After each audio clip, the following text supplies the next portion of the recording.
হাসিন ভাই, আপনি যদি তারেক রহমানের জায়গায় হতেন, আপনি জিয়া ভাইয়ের কোনো কথাকে কিন্তু আপনি ডিডাক্ট করতে পারতেন না, আপনি বলতে পারবেন না যে এই কথাটাকে আমি দূরে সরাই। এখন আমরা জানি এই সমস্যাগুলো তারেক রহমান এবং বিএনপি ফেস করবে। তাহলে তারেক রহমান, আপনার কি মনে হয় না within BNP's leadership, I don't think Tarique Rahman has any reliable friend.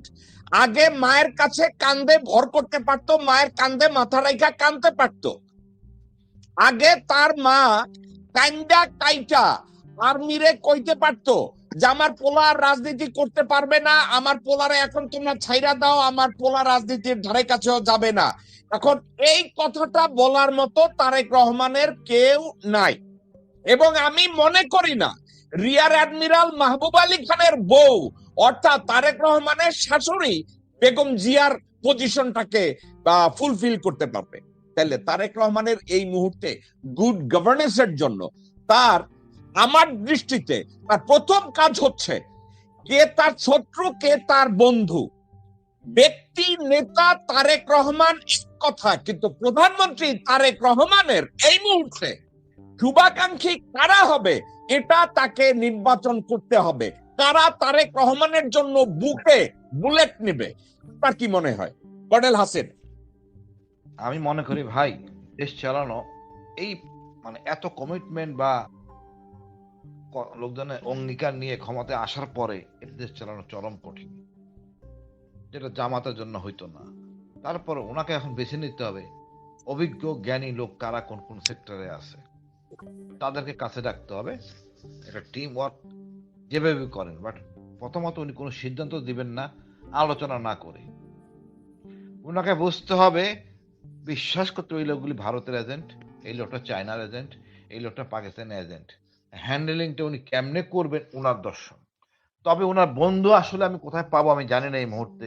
ওনার সবচেয়ে ভালো বন্ধু হবেন জামাতের আমির। উনি অত নিঃস্বার্থ দেশকে কাজ করবেন। অথবা আরো বলতে পারেন সাংবাদিক মাহমুদুর রহমান। এরকম জ্ঞানীগুণী লোকদেরকে আনতে হবে সাথে। গৌতম দাস, গৌতম দাসকে পাইলে উনি অন্তত একটা সঠিক সিদ্ধান্ত আসতে পারবেন। তারপরে বলবো ভাই, ওই একটা কথা, হঠাৎ যেহেতু এক্সপার্ট না, সাথে সাথে কোনো সিদ্ধান্ত দিবেন না, টাইম নেন। ওরা আম্মার মতো। একটা জিনিস বলি, দেখেন শেখ হাসিনা ক্যান্টনমেন্টে আসলে ওনাকে 4 স্টার দিলে খুশি হইতেন, আর একটা 5 স্টার মতো পকেটে রাখতেন, যে ম্যাডাম বলে আর একটা স্টার লাগে টুপি পরাই দিব বা জ্যাকেট পরাই দিব। বাট এই খালেদা জিয়ার সামনে কোনো জেনারেল জন্ম হয় নাই ম্যাডাম জ্যাকেটটা পরেন বা টুপি পরেন, এই বলার সাহস ছিল না।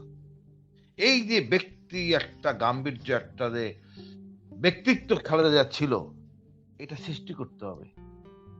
এটা না করলে ডিফিকাল্ট হয়ে যাবে তারা কোনো দেশ চালানো। আর একটা কথা বলি, জামাত হারছে, জামাতে কিন্তু যে কজন আছে তার দলে তারা কিন্তু সাত চালক, তারা চলে যাবে না।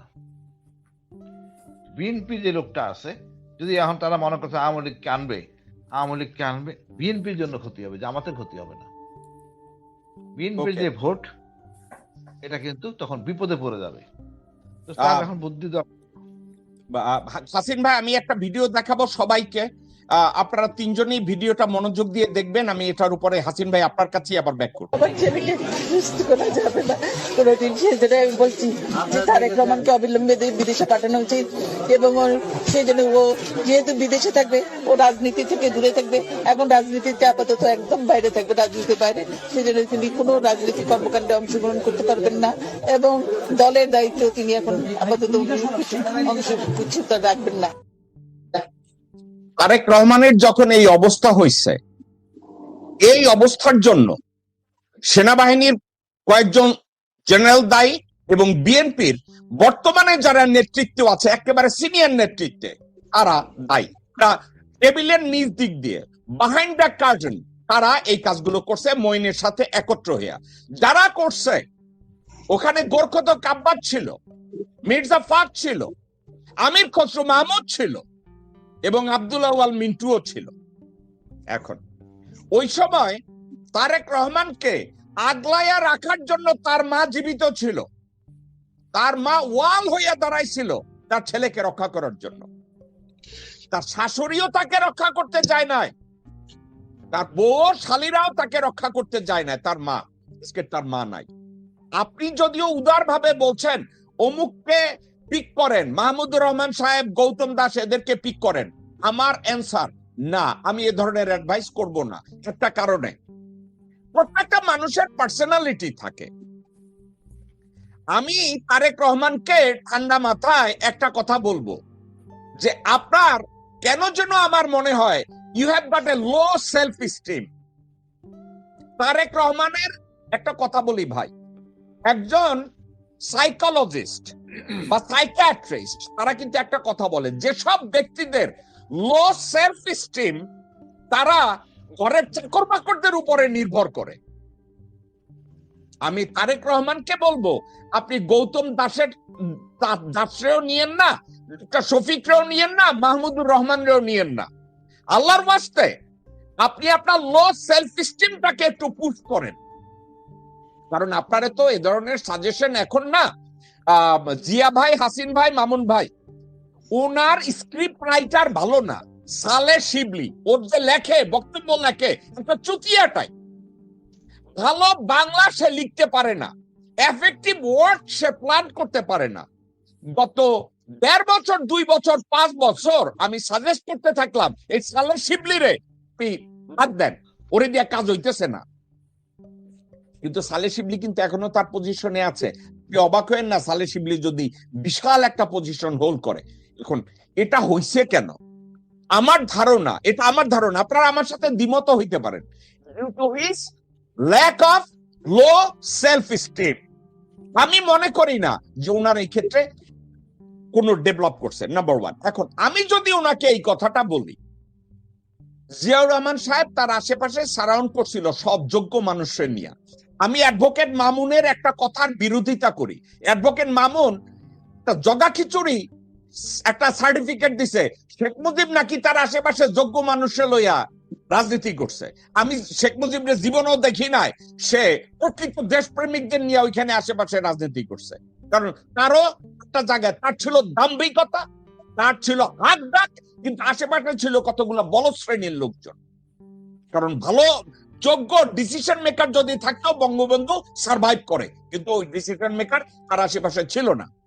এই মুহূর্তে তারেক রহমানকে আপনি যদি সাজেশন দিতে যান, সেক্ষেত্রে আমি ঠান্ডা মাথায় একটা কথা বলবো, ওনার সেলফ স্টিমের উপরে যদি উনি কাজ করে এবং এখানে যদি উনি ডেভেলপ করে এবং ওনার বাবার মতো উনি যদি বলে I am in search to pick up my friend who can help this country, then উনার বিচার বিবেচনায় যাদেরকে পছন্দ করে তাদেরকে নিয়েই উনি গঠন করুক। কিন্তু আমার সাজেশন একটা, বিএনপির বর্তমান সিনিয়র লিডারশিপকে দিয়ে বাংলাদেশের সার্বভৌমত্ব, স্বাধীনতা এবং ঐক্য তৈরি সম্ভব না। ব্যক্তি উনাকে এই দায়িত্বটা নিতে হবে। এখন উনি একা কিভাবে করবে, this is his responsibility. Brigadier Zia বলছে আমরা তারে প্রাইম মিনিস্টার বানাই নাই, নির্বাচনে জিতাই নাই, তারে ব্যবসায়ী গোষ্ঠী, দুর্নীতি পরায়ণ লোকগুলো, মিথ্যাবাদী, ভণ্ড, চোর, ধর্ষক, খুনকারী এবং সেনাবাহিনীর কিছু অপরাধী অফিসাররা ওনারে নির্বাচনে জিতাইছে।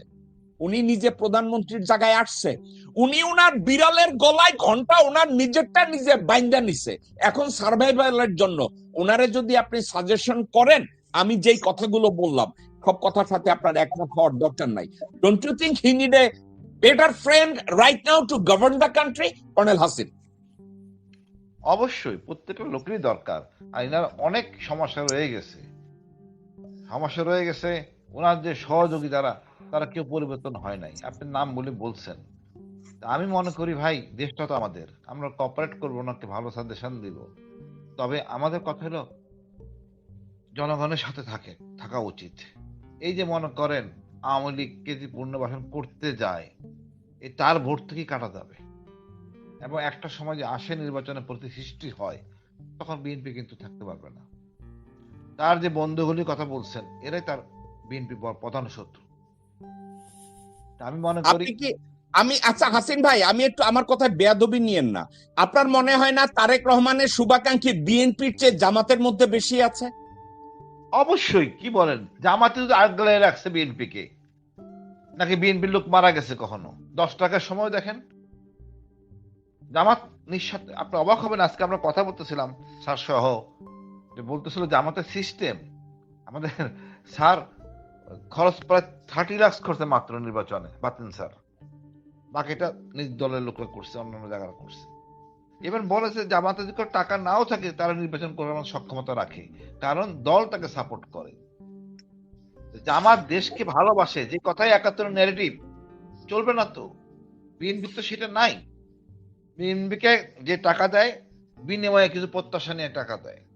ভালো মানুষ চিনতে গেলে উচিত তারেক সাহেবের কাউকে, যারা যারা উনি সিলেক্ট করছেন এই ভালো লোক, তাদেরকে ডিপ্রাইভ করুক, দেখবেন তার চরিত্র, আসল চরিত্র বেরিয়ে আসবে।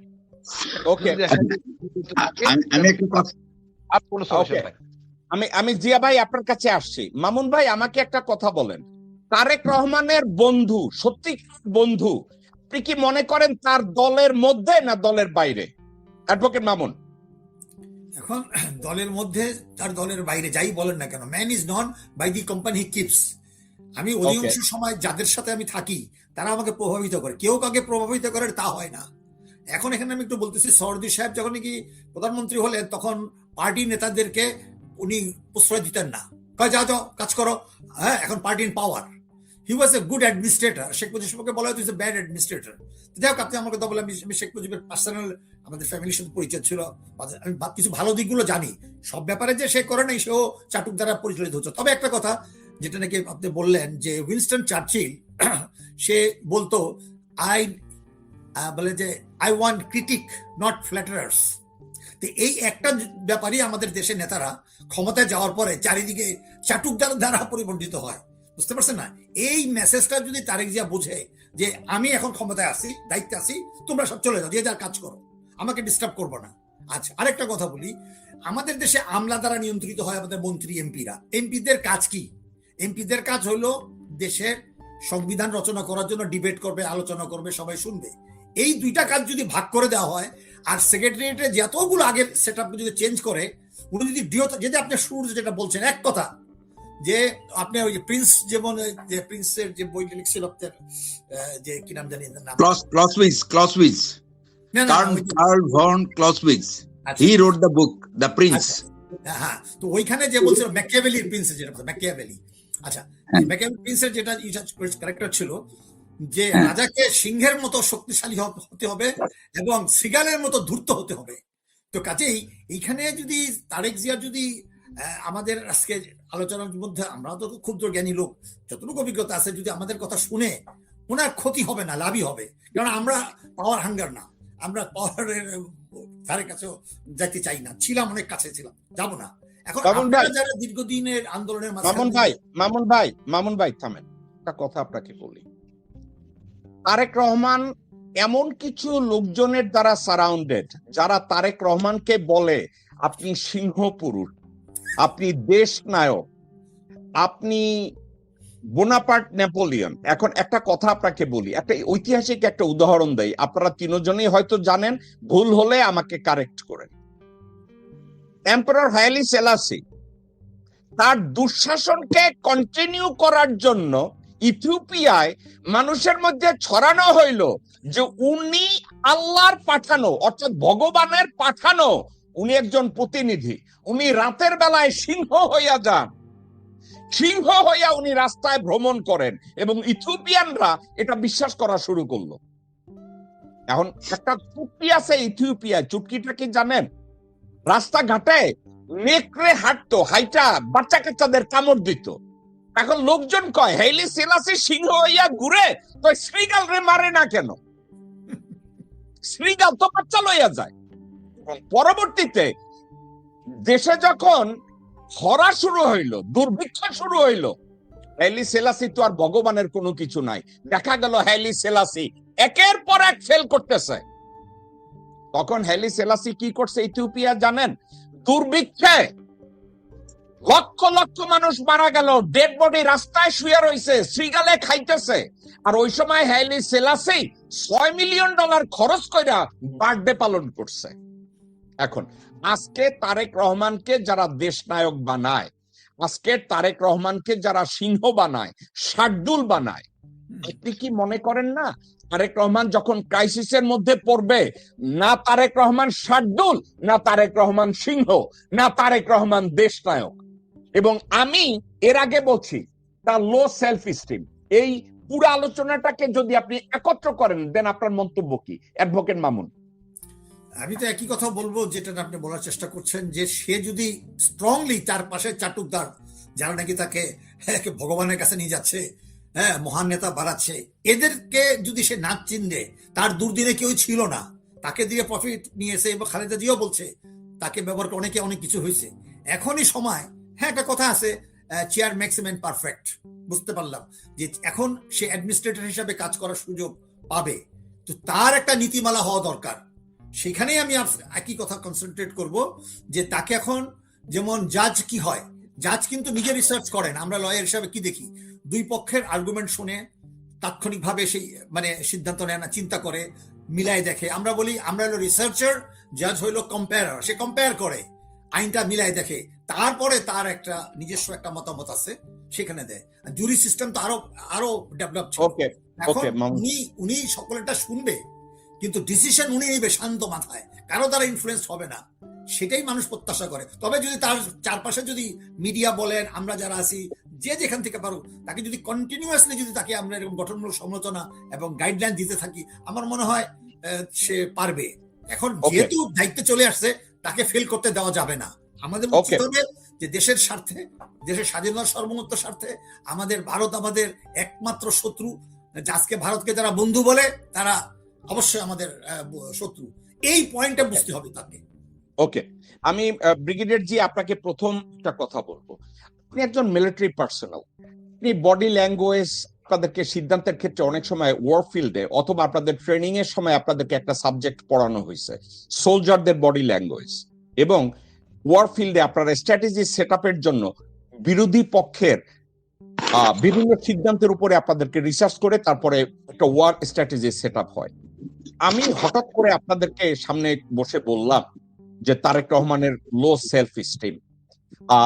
আমার কাছে লজিক, তাকে আমি স্টাডি করেছি, তার গত 50 বছরে তারেক রহমান যখন শুধু জিয়াউর রহমানের সন্তান, তার বাবার প্যান্ট এবং শার্ট টেইলর দিয়া কাটাইয়া তাকে পড়তে দেওয়া হয়েছে, সেই কথা থেকে শুরু করে কফিনে যখন ডেড বডি দেখাইছে সেই থেকে শুরু করে আজ অবধি আমি দেখেছি তারেক রহমানের লো সেলফ স্টিম।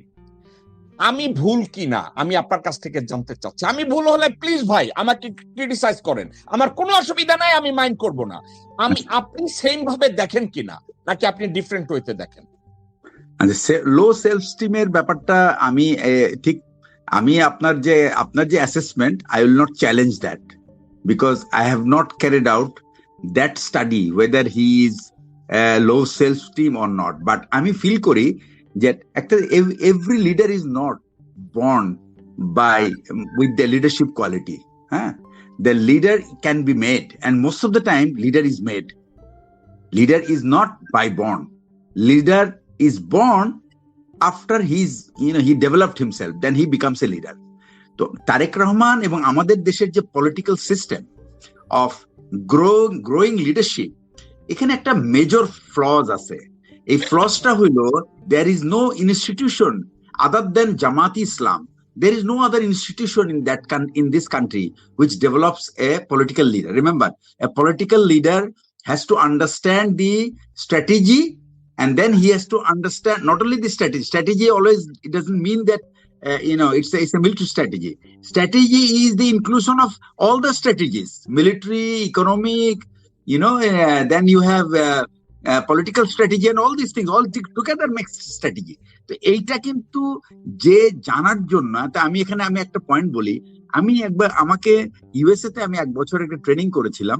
ওই ট্রেনিং এ আমাদেরকে একটা বই দেওয়া হয়েছিল, বইটার নাম হলো দ্য বুক অন বুকস। এই বইটার নামই হলো বুক অন বুকস।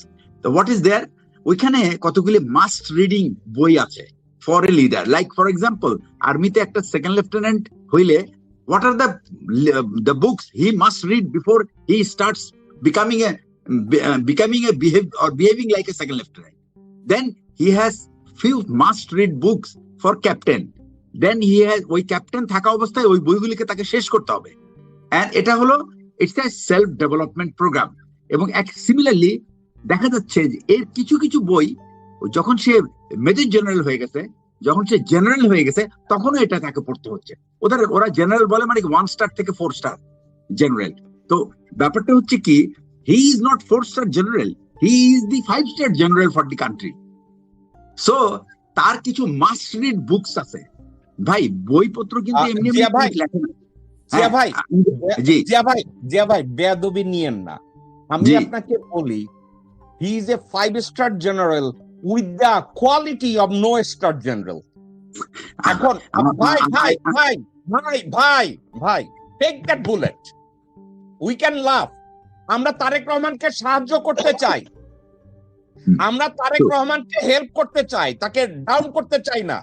আমি না, যদি right. তারেক রহমানকে এখন বলি you have a responsibility of 5 star general, তাহলে তো ওই যারা দেশনায়ক বানাইছে আর আমরা তফাৎ রইল কই? আমি বলবো he has a responsibility of 5 star general, but in fact he doesn't have any star. He has to earn a star by his quality, qualification, surrounding, policy making and its execution. আপনি আমার সাথে একমত কি একমত না? একটু excellent, মানে এর কোনো ডাউট নেই। তো আমি যে জায়গাটায় আসতে চাচ্ছি সেটা হচ্ছে যে, তো আমাদের দেশের প্রধানমন্ত্রীদের যে সমস্যাটা হয়, they get involve in every nitty gritty, এবং কোনো মন্ত্রী কিন্তু তার ডিসিশন নেয় না, they leave the decision for him or her. তো ইতিপূর্বে যা হয়েছে, এই যে একটা ট্রেন্ড গ্রো করেছে, এবং এটা কে বুদ্ধি দেয়? আমলারা বুদ্ধি দেয় যে স্যার আপনি এটা দিয়েন না, এটা প্রধানমন্ত্রীর কাছ থেকে অনুমোদন করে নেন, যেন ওই বন্দুকটা তার ঘাড়ে থাকে। সো এভরিবডি, তো তখন কি হয়, প্রধানমন্ত্রী কিন্তু আর তার কিন্তু আর থিঙ্কিং অ্যাবিলিটি থাকে না, তখন সে তার খালি ফাইল ক্লিয়ার করতে সময় চলে যায়, তার চিন্তা করার সময় নাই। দেন যত সমস্ত বাবলগুলি গ্রো করতে থাকে, that becomes bigger and bigger and bigger, এবং that's how the statesman fail. আমাদের এখানে ওই ডিসেন্ট্রালাইজের ভাবনাটাই নাই। এখানে যারাই ক্ষমতায় থাকে তারা ডিসেন্ট্রালাইজেশনটাকে মনে করে লস অফ অপরচুনিটি, ওখান থেকে তো কিছু পাওয়া যাইতো, এই সারা মিস হয়ে গেল, এই ডিলটা তো আমি দেখতে পারতাম, এখান থেকে তো কিছু পাওয়া যাইতো। এই যে তার সেই যে psyche, I can tell you, বিএনপির মন্ত্রিসভায় যারা যাবে আজ থেকে 1.5 বছর আগে, I have heard a possible মন্ত্রী হইতে পারে এরকম লোক, যে ভাই আইডেন্টিফাই জায়গা দেখেন কোথায় কোথায় আমরা ব্যবসা করতে পারবো। তো আমি বললাম যে ভাই এটা কি না করলে হয় না, এবার একটু ভাই একটু 5টা বছর একটু কনসেন্ট্রেট করেন না কেন দেশ, বলে যে এগুলি সময় নাই আমাদের। তো এই হইলো আপনার attitude of our people, when they become minister, they think that in next 5 years what they can earn. তো এই আর্নিং এর ধাক্কায় বাকি সব ভুলে যায়, পার্টি ভুলে যায়, মানুষ ভুলে যায়। উন্নয়ন হলো আর একটা বডি যেটা সবাই দেখাইতে চায় যে আমি উন্নয়ন করতেছি। ভাই উন্নয়ন ইজ এ রেসপন্সিবিলিটি, তোমার করতে হবে না, because if you are in the power you have certain responsibility towards your people, and that's the responsibility you do.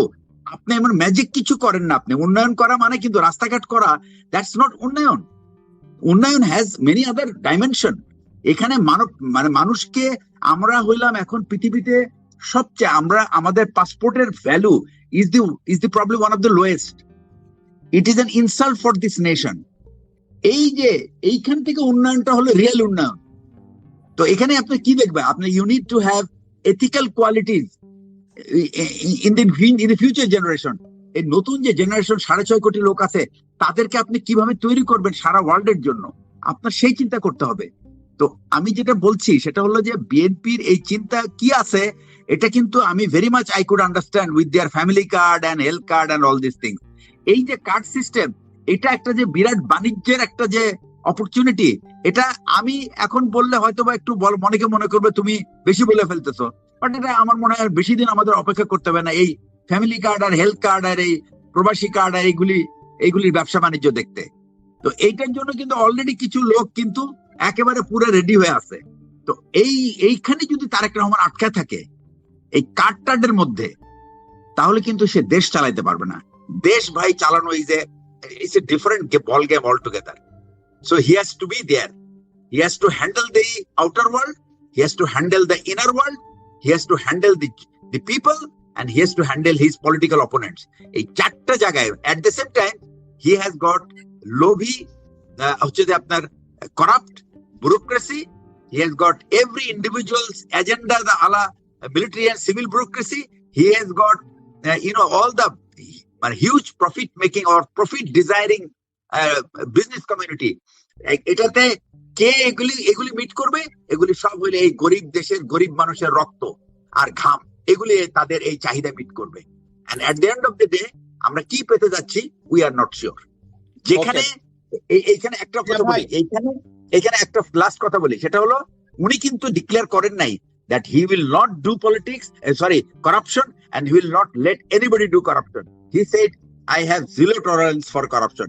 এটা শেখ হাসিনাও বলছে, তার আগের অনেক গভর্নমেন্ট বলে গেছে। কিন্তু সেই জিরো টলারেন্স মানে কিন্তু এই আমি ছাড়া বাকি সবাই, এভরিবডি ক্যান হ্যাভ, সেই টলারেন্স লেভেলটা আমরা ঠিক করে নেব আমার জিরোটা কোথায় অ্যাকচুয়ালি থাকে, ঠিক আছে না? তো আমার জিরো একরকম, আপনার জিরো আর এক রকম, হাসিনের জিরো আর এক রকম, আর ওইদিকে কাজী ভাইয়ের জিরো আর এক রকম। কিন্তু এই জিরো লেভেলের উপর ডিপেন্ড করবে টলারেন্স লেভেল। এবং এটাই কিন্তু অ্যাকচুয়ালি আমাদের রাজনীতিবিদদের মেইন, তারা কেউ রাজনীতিটা এসে বলতে পারবে না যে আমি ভাই রাজনীতি করতে এসে মানুষের সেবা করতে যে আমি গরিব হয়ে গেছি। এখানে এসে তারা দেখে কে কত ধনী হইতে পারলো at the end of the fifth year of term. এটাই কিন্তু আসলে এদের যোগ্যতা। তো এই যোগ্যতা নিয়ে এই দেশ কিভাবে চলবে অনলি হি নোজ। ওকে জংজি, আমি আপনার কাছে ব্যাক করব। ব্রিগেডিয়ার জেনারেল হাসিনুর রহমান বীর প্রতীক, আপনার কাছে একটা কথা আমি জিজ্ঞাসা করি। বাংলাদেশের বর্তমান 5 থেকে 6টা মন্ত্রণালয় এবং তাদের পলিসি, এই কয়টা জায়গায় তারেক রহমান যদি ভারসাম্য না আনতে পারে তার গভর্নমেন্ট ফেল করবে। নাম্বার ওয়ান প্রায়োরিটি জুডিশিয়ারি, আইন ও বিচার মন্ত্রণালয়। আইন ও বিচার মন্ত্রণালয়কে উনি যদি স্টেবল করতে না পারে এবং ওখানে যদি নিরপেক্ষ একটা জুডিশিয়ারি তৈরিতে উনি ফেল করে এবং উনি যদি হাসিনার মতো নিয়ন্ত্রণ আনার চেষ্টা করে ওখানে, উনি ফেল করবে। এখন এই মুহূর্তে বিএনপির সুপ্রিম কোর্টের ওইখানে নিয়ন্ত্রণ করার মতো একজন লোক আছে, সে কে জানেন? মাহবুব উদ্দিন খোকন। উনি মাহবুব উদ্দিন খোকনের উপরে নির্ভর করবে। আরে বাবা কত বড় নেতা, অথচ মাহবুব উদ্দিন খোকন গণভবনে হাসিনার কাছ থেকে এনভেলপ নিয়ে রাজনীতি করছে এবং সুপ্রিম কোর্টের আইনজীবী সমিতির হেড হইছে। আচ্ছা, বাস্তবতা তারেক রহমানকে এখন এই মাহবুব উদ্দিন খোকনের মতো লোকজনের কাছ থেকে তার অ্যাডভাইস দিতে হবে। গেল জুডিশিয়ারি। দ্বিতীয়ত law enforcement agencies including intelligence agencies, তাদের দিকে যদি তাকায়, আমি মনে করি না সত্যিকার অর্থে সশস্ত্র বাহিনীতে, পুলিশে বা র্যাবে তারেক রহমানের কোনো বন্ধু আছে, আমি তা দেখি না। এই মুহূর্তে তারেক রহমান তাদেরকেই আর্মি, নেভি, এয়ারফোর্স এবং পুলিশ এবং র্যাব এবং বিজিবিতে বন্ধু দেখছে, যারা সবাই হাসিনার বন্ধু, যারা সবাই আওয়ামী লীগের বন্ধু। তারেক রহমান মনে করতেছে এরাই তার বন্ধু। গেল সেকেন্ড। এবার আসেন তৃতীয়, ফরেন পলিসি। তারেক রহমানের বিএনপিতে ফরেন পলিসি রান করার মতো, একটা পলিসি সেট আপ করার মতো কোনো একজন এমপি, মন্ত্রী বা অ্যাডভাইজার আমি তারেক রহমানের ওখানে দেখি না। এরপরে আসেন স্বরাষ্ট্র মন্ত্রণালয়। স্বরাষ্ট্র মন্ত্রণালয় ইটস এ টাচি পজিশন। স্বরাষ্ট্র মন্ত্রণালয়কে আপনি দেখেন, একটা কথা কই, জামাত কেন ভোট পাবে না এবং জামাতের সততা নিয়ে আমি প্রশ্ন করি না, জামাতের উদারতা নিয়ে প্রশ্ন করি না। জামাতের আমির কইছে নাসিরউদ্দিন পাটোয়ারের স্বরাষ্ট্রমন্ত্রী বানাবে। আমারে বলেন হাসিন ভাই, এইটা কি জামাতের আমিরের নির্ভরযোগ্য কথা ছিল? না, এটা ঠিক না এটা। He did not say that. ওকে, মন্ত্রী বানাবে কইছে। মন্ত্রী বানাবে বলছে। ভাই এই কথাটা আমার সাথে নিজের হইছে, আপনারা আমারে না কইেন না, বা নিজের সাথে। জামাতের আমির জন্য এই কথাটা আমি বললাম আপনাদের সামনে, উনি জন্য আমারে চ্যালেঞ্জ করে, আমারে বলছে মন্ত্রী বানাবে। ভাই আমি কথাটা বললাম, উনি যারে খুশি মন্ত্রী, উনি যদি সরকার গঠন করতেন উনি যারে খুশি মন্ত্রী বানাক, আমার অসুবিধা নাই। কিন্তু আমাকে যদি বলা হয় তুমি একজন স্বরাষ্ট্রমন্ত্রীর পজিশনে দাও, আর আমার সামনে বলা হয় ওকে এই লোকগুলো আছে, তাদের মধ্যে তুমি কারে বানাবা, ব্যক্তিগতভাবে জিয়া ভাই, হাসিন ভাই এবং মামুন ভাই, ঠান্ডা মাথায় আমি একটা কথা বলি, আমি বলছি আমার দলে বা আমার এমপিদের মধ্যে আমি যদি স্বরাষ্ট্রমন্ত্রী হ্যান্ডেল করতে না পারে, আমি কি করবো জানেন? একজন টেকনোক্রেট লোককে হাজির করে রকম যে তুমি এই স্বরাষ্ট্র মন্ত্রণালয় রান করো। কেন জানেন? তাইলে আমার রাজনৈতিক দায়বদ্ধতা থাকবে না। রাজনৈতিক দায়বদ্ধতার জন্য দায়িত্ব পালন করতে পারবে না। তারেক রহমানের স্বরাষ্ট্রমন্ত্রী পজিশনের জন্য পুরা দলের ভিতরে আমি এমন একজন লোককে পাই না। আমি আপনাদেরকে ছোট্ট একটা 5 সেকেন্ড একটা স্টোরি কই। হাসিনা শেখ মেজর রফিক বীর উত্তমরে স্বরাষ্ট্রমন্ত্রী বানাইছিল। আপনি কি জানেন? মেজর রফিক উনি কিন্তু কোয়ালিফাইড একজন মেজর, ভালো অফিসার ছিল, মুক্তিযুদ্ধে বীর উত্তম পাইছে। উনি স্বরাষ্ট্রমন্ত্রী আসিল 1 মাস না 2 মাস না 3 মাস, তারপরে পাশার মধ্যে একটা লাত্তি মেরে বাইর করে দিছে। আমি রফিক সাহেবকে জিজ্ঞাসা করছিলাম কি ব্যাপার, এত আদর যত্ন করে আওয়ামী লীগে গেলেন, আপনারা স্বরাষ্ট্র লাত্তিটা দিল কেন? কয় আমি দেশপ্রেমিক হয়ে দায়িত্ব পালন করতে গেছিলাম, ওখানে আমি থাকতে পারি নাই। এখন তারেক রহমান যদি 4 থেকে 5টা মন্ত্রণালয়তে এভাবে এফেক্টিভ কোন মিনিস্টার ওখানে সেট আপ করতে না পারে, তাইলে তারেক রহমানের সরকার প্রথমেই হোঁচট খাইয়েও পুড়াইয়া পড়বে। তারেক রহমান যদি মনে করে যে কি জানি কামাল আসিল না, আসাদুজ্জামান খান কামাল, ওর মতো লোকরে দিয়া আর কি জন্য তাদের কাদেরের মতো লোকজন রে দিয়া, হাসান মাহমুদের মতো লোকজন রে দিয়া উনি এগুলো চালাইবে, কর্নেল হাসিন আপনি মনে করেন কিনা তারেক রহমানের সরকার সফল হবে? ভাই এগুলি করলে মহাবিপদে ফেলে দিবে। এগুলো 6 মাসের বেশি, 6 মাসের পরে সমস্যা হবে, 1 বছরের মধ্যে কলাপস করবে। আমাদের খেয়াল করতে হবে, এমন আমাদের পাশে রাষ্ট্র ভারত চরম শক্তিশালী, তার সাথে কৌশলগত আমাদের বুদ্ধিমত্তা, আমাদের কৌশল দিতে হবে। দেশে বুদ্ধির অভাব নাই, টেকনোক্রেট লোক এনে রাখুন, ভালো হবে। আর একটা জিনিস বলি, যে লোকগুলি সমালোচনা করে তাদের সাথে আলোচনা করে সিদ্ধান্ত নিলে আপনি বিতর্কে উঠতে থাকবেন। এটা সহজ বিঙ্গো সিদ্ধান্ত। বিঙ্গো, আমি একমত আপনার সাথে। আমি আমার বাসায় করি, আমার মেজো মেয়ে এন্টি জামাত, এবং আমি জানি আমি অন্য বড় মেয়ে ছোট মেয়ে হা হা বলবে, কিন্তু মেজো মেয়ের সাথে আলোচনা করলে সে খাঁটি কথা বলে, কোনো মাপ ছাড় দেয় না। তারপরে আমি প্লাস মাইনাস করে সিদ্ধান্ত নেই। ব্যক্তি জীবনের কথা, রাষ্ট্র পরিচালনাও যে লোকগুলি সমালোচনা করে মনে করবেন সেই ব্যাপারে জ্ঞানী বলেই সমালোচনা করে, কনসাল্ট উইথ হিম, তারা সিদ্ধান্ত আনুক। যেমন তার শহীদ জিয়া করছিলেন, ওই শফিল আলম প্রধান এদেরকে জেলে ছিলেন, কমিটি করে দিয়েছিলেন, মাইন্ড সেট আপ দিয়েছেন যদি পারো মাফ করে দিও, সবাইকে সুন্দর কমিটির মাধ্যমে নিষ্পত্তি। সহজ সিদ্ধান্ত হলো আমাদের আর্মিতে করি, কমিটি করে দেই, ওই কমিটির ঘাট দায় দিয়ে আমি নিষ্পত্তি করতে পারি। তো অনেক স্কোপ আছে, উনি কি করবেন ওনার ব্যাপার। তবে উনি যোগ্য নেতৃত্ব না পেলে উনি কিন্তু বিপদে পড়বেন। এখন ওনার মা নাই, ওনার আসল বন্ধু নাই এখানে। আমি জানি না এই মুহূর্তে কারা তাকে সাহায্য করবেন, যারাই সাহায্য করবেন লবি, সব লবি, চোর বাটপার। কেন হাসিন ভাই এইটা বলতে পারবেন না আপনি? বেগম জিয়ার তথ্য তালাপি করতো ফাতেমা আপু, ওনার ফাতেমা আছে, এখন ফাতেমারে লাগাই দিছে তার মেয়ের কাছে দেখাশোনা করার জন্য। এখন ওনার মায়ের দেখাশোনা করতো 2-3 জন লোক, যাদের কথায় বেগম জিয়া অনেক কিছু করতো। তাদের ভিতরে শিমুল বিশ্বাস একজন, যিনি ছিল হাসিনার সবচেয়ে কাছের মানুষ। এবং এক পর্যায়ে দেখা গেল ফালু মিয়া, মোসাদ্দেক হোসেন ফালু, ওনার খুব কাছের মানুষ, কিন্তু পরবর্তীতে দেখা গেল ফালু গণভবনে হাসিনার ওই পুকুর থেকে টাইনা তোলা তেলাপিয়া মাছ দিয়া ভাত খায়। তো এই ধরনের লোকজনরা তো ওনার চারপাশে আছে না ভাই? উনি মা বিশ্বাস করে গেছে, আমি ওদেরকে বিশ্বাস করব, এটা হইতে পারে না। একদম সহজ সিদ্ধান্ত, মানুষ চেনা সহজ সিদ্ধান্ত হলো কাউকে রাইট থেকে ডিসক্রাইব করেন, তারপর তার চরিত্র দেখেন আনুগত্য কমতে আছে কিনা, দেন চুজ।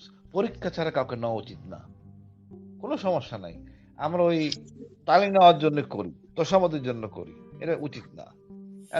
এটা কমপ্লিকেসি, বাট আপনার মনে করেন খনিজ মন্ত্রণালয় অনেক বড় ফ্যাক্টর। তারপর পড়াশোনাতে বললেনই আপনি, এখানে জ্ঞানী লোক ছাড়া আসলে জ্ঞানী, কৌশলী, শব্দ চয়নে ভালো বুঝে এইসব লোক নিতে হয়, যাতে কোনো রকম রাষ্ট্র বিপদে না পড়ে। কেন ভাই?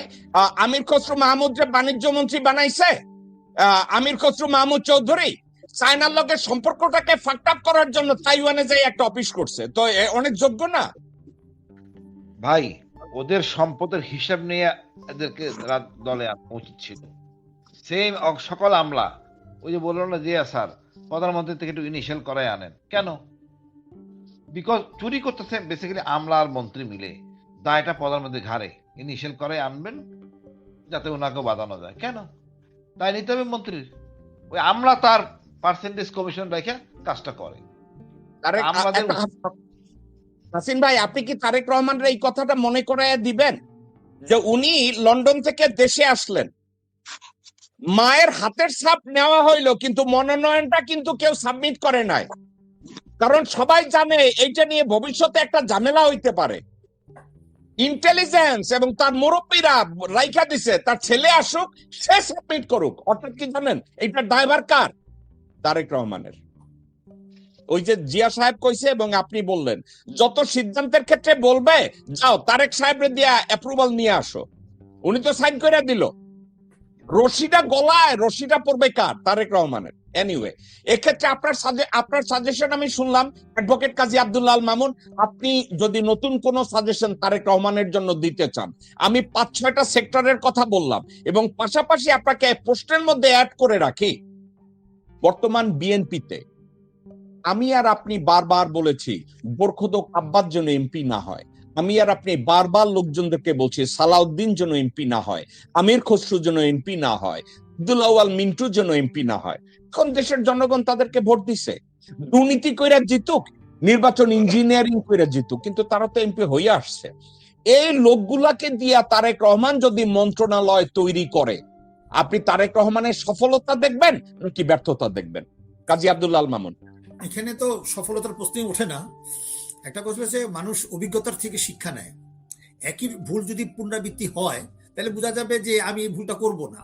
তো এটা হলো একটা ভালো অ্যাডমিনিস্ট্রেশনের কাজ। আর একটা হলো যে একটা বই অনেক আগে পড়ছিলাম, মনে নাই, ওটা বইটার নামটাও মনে নাই, সেটা হলো how to receive and how to give advice. তাকে এটা জানতে হবে আমি কিভাবে অ্যাডভাইস নিব এবং আমি কিভাবে অ্যাডভাইস দিব। এখন বলছে ওয়ান ম্যান শোটা যদি আমাদের ভিতর থেকে যদি বাইর না করি, এখন ওয়েস্টমিনিস্টার যে ডেমোক্রেসি প্র্যাকটিস করতেছি, একটা মন্ত্রিসভায় সে একটা নীতিমালা প্রণয়ন করবে, তো সেইখানে পার্টি থেকে যারা ছিল, পার্টি ক্ষমতা আসার পরে সে পার্টি অব্যাহতি নিবে, দুইটা ফাংশন একসাথে করতো না। শেখ মুজিব কয় তখন বলা হয়েছিল সরওয়ার্দী, না তুমি পার্টি দায়িত্ব নাও, সে মিনিস্ট্রি ছেড়ে দিছিল। তা আমরা এইসব কথা ভুলেই গেছি। মানে পার্লামেন্টারি সিস্টেমের যে প্র্যাকটিস গুলো ছিল, যেমন হামিদুল চৌধুরী ছিলেন, আপনার আব্দুর মালিক পররাষ্ট্রমন্ত্রী ছিলেন, আমাদের ফ্যামিলি ফ্রেন্ডস, তাদের থেকে অনেক কিছু জানি শুনি, যাই হোক। এনিওয়ে, আমার প্রশ্নটা হলো যে এখন যদি পার্লামেন্টে যদি সাক্ষী গোপাল না হয়ে যদি প্রত্যেকটা মন্ত্রী যদি পার্লামেন্টে জবাবদেহি করতে হয়, তাহলে প্রত্যেকে তাকে জিজ্ঞাসা করবে, তখন তার প্রতি যদি আস্থা হয় তাহলে মন্ত্রিসভায় বসে তাকে অব্যাহতি দেওয়া হয়। আর একটা হলো যে যদি প্রাইম মিনিস্টার যদি দায়িত্ব একবার ভাগ করে দেয়, আমি অনেক একটা মেমোয়ার বলে একটা বই লিখেছি হামিদুল চৌধুরী, খুব ভালো বই, ওটা আমার থেকে ফটোকপি করে নিয়েছিল আপনি খালিকুজ্জামান ভুইয়া, ওই যে আপনার বাসদের সমাজের লিডার, তো ওনাকে নিয়ে বইটা পড়াই দেখেন। আমি বলছি যে সেখানে এরকম এরকম তথ্য দেওয়া আছে যে প্রাইম মিনিস্টার কিন্তু চ্যালেঞ্জ করছে, এটা তো আপনার ডিপার্টমেন্ট না। একবার মিনিস্ট্রি ভাগ হয়ে গেলে প্রাইম মিনিস্টারের কোনো রাইট নাই, তার একটা নিজস্ব ডিপার্টমেন্ট, তো সেইখানে তার জবাবদিহি করবে ওই প্রাইম মিনিস্টারের কাছে না, মিনিস্টার জবাবদিহি করবে পার্লামেন্টে। আর পার্লামেন্টে যদি মনে করেন বিরোধী দল হিসাবে জামাত কিংবা যারা যারা আছে তারা যদি খুব সৎ হয় তাহলে তাকে ফাইট করবে। তো সেই জন্য ওয়ান ম্যান শো তো করতে হবে। আর এক নম্বর সমস্যা হলো দুর্নীতি। এই দুর্নীতি আমরা ছাত্রলীগের দিকে 1974 সনে 30 মার্চ বাইতুল মুকাররমে 60টা দুর্নীতিবাদ তালিকা পোষণ করেছিল সুবেল আলম প্রধানের নেতৃত্বে। ওর ভিতরে স্বর্ণিবাহিত ছিল আপনার শেখ মুজিবের বোনের জামাই। এখনো দুর্নীতি বিরোধী কথা বলার কোনো সুযোগই নাই। প্রত্যেকটা পার্টির মধ্যে দুর্নীতি। এখন জামাতে হয়তো বলতে আমার মধ্যে কম আছে, দুর্নীতি আছে সবার মধ্যে, কম আর বেশি আছে, কেউ তো ফেরেশতা না।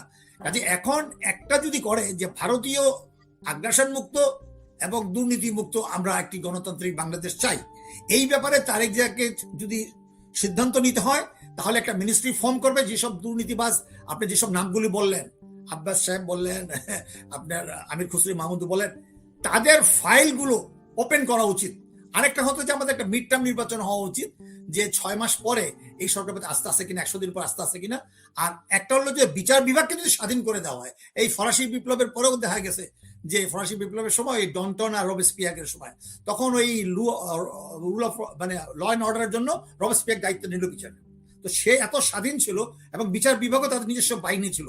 তখন কি করলো, ডন্টনকে সামন করা হলো, তাকে গিলোটিনে পাঠিয়ে দিল, আবার রবেসপিয়ারকে গিলোটিনে পাঠাচ্ছে। এই যে যদি গভর্নমেন্টের মধ্যে কিছু আপনার সেপারেশন অফ পাওয়ার 3-তে, হ্যাঁ, যে আপনার এই দায়িত্ব নিবে সেখানে প্রাইম মিনিস্টার হস্তক্ষেপ করবে না, তখন দরকার হলে ভুল করলে তাকে পার্লামেন্টে জেরা করবে। তো যে আর একটা হলো একই সাথে সে পার্টির প্রধানও থাকবে, একই সাথে সরকার প্রধান থাকবে, এটা বাদ দিতে হবে। তো সে অনেকগুলো জিনিস আছে যেগুলো আমরা ডিবেট করতে পারি এক একটা করে। আর যেটা আপনি কয়েকটা প্রায়োরিটি দেখছেন, আজকে আমাদের 1 নম্বর প্রায়োরিটি হলো স্বাধীনতা সার্বভৌমত্ব রক্ষা, সেখানে আগ্রাসন কোত্থেকে আসছে, ভারত থেকে আসছে। 2 নম্বর হলো বিচার। এই যে এত 54 বছরে কোনো বিচার হয় নাই। আপনি যদি বলেন জেনোসাইড হয়েছে, আপনার আপনার বিডিআর জেনোসাইড, তারপর শাপলা চত্বর জেনোসাইড, এই 71 থেকে সবগুলো, এগুলো কোনো মানে পেনাল কোডে, ক্রিমিনাল লতে কোনো তামাদি বলে কোনো আইন নাই। দরকার হলে মরণোত্তর বিচার হতে হবে, আর প্রত্যেকের সম্পত্তির হিসাব নিতে হবে।